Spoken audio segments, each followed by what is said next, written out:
I believe yes, is Robert's home is also a museum site.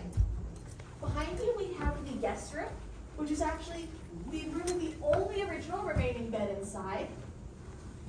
Most of the Lincoln beds were actually sold to their first tenants here in the home when they moved to the White House, which worked very nicely right up until those tenants moved to Chicago, right before the Great Chicago Fire. So most of the Lincoln beds were lost in the Great Chicago Fire, leaving us one, that sleigh bed in the guest room. Right over here we have a sewing nook, and behind me we have Abraham's room.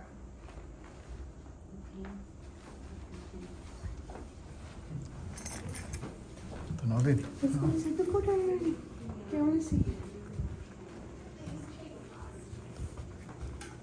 Whose bedroom is this? The only original bedroom ko, no? Luog ang ceiling, oh. Ano din yung ceiling sa walang panahon?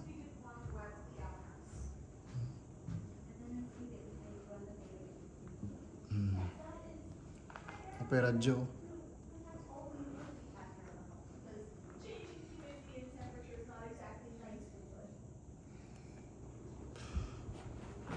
Lincoln's room.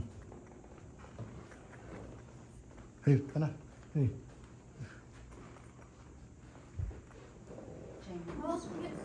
Welcome everybody to Abraham's room. The first thing I like to do in here is actually ask a question. What do you think of the wallpaper in here? It's busy. There is no right or wrong answer. I really like to ask this question because it's the only original pattern we have on the walls of the home. During our restoration, we found pieces of the original wallpaper on the wall over here, and we used that to recreate the design as you see it today. It's a French design, but the Lincolns was ordered by catalog. And it's probably Mary who ordered it. She could speak fluent French from 12 years of formal education, as compared to Abraham's 9 months total. They met at a party, and at that point, Abraham was sharing a room with his friend, who owned a general store here in town, while Mary was living with her sister, the governor's wife. The Lincolns started courting, though they did break up for a little while, possibly because Abraham didn't think he could support Mary the way he felt she deserved, and possibly because Abraham wasn't exactly approved of by Mary's parents at first. But either way, with the help of their friends, they got back together, they got married, and by all accounts, they loved each other very much. In this room, we've got a couple pieces of original furniture. We have that chest of drawers up front, the dresser on the left, and the writing desk on the right. The writing desk is my favorite of the three because it's so small. It's actually one that Abraham bought when he was just starting out, and it's probably the best one he could have afforded back then. It's also one he kept for years. He only eventually got rid of it when one of the legs broke and it was involved in a terrible ink spill. At which point, he finally gave it to a neighbor of his to fix and keep. So, to me it says he really did like this desk a lot, even if we can't be entirely certain why.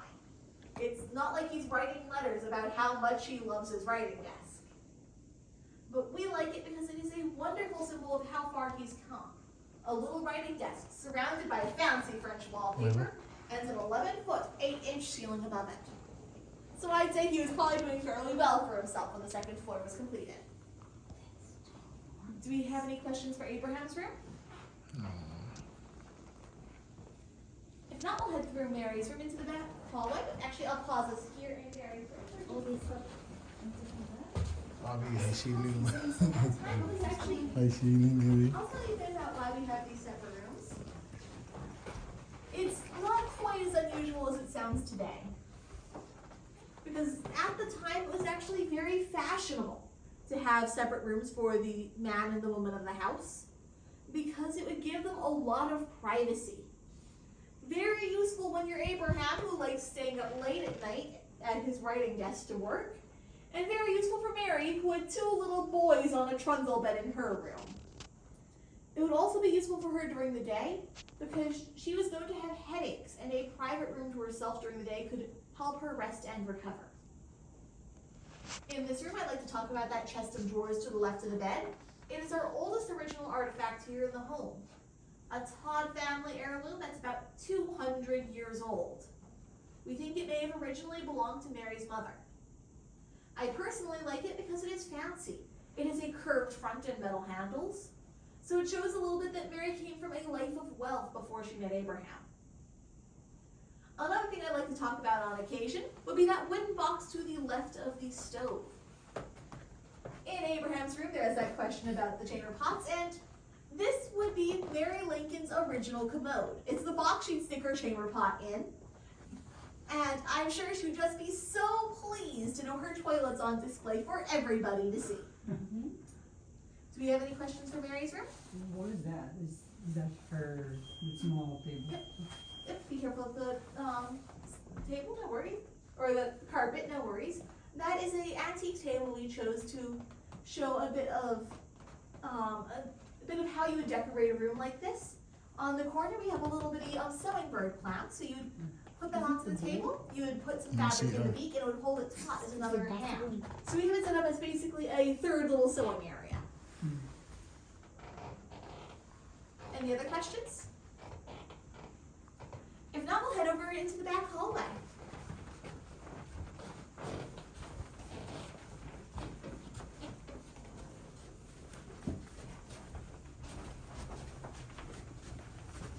In this back hallway on the on the right, we have the boys' room. It was originally Robert Lincoln's bedroom when they first built this floor, as he was the eldest son. But then he went off to school, and he left his bedroom undefended. So little Willie and Tad on that trundle bed in Mary's room ran across the hall to take over, as little siblings so often do.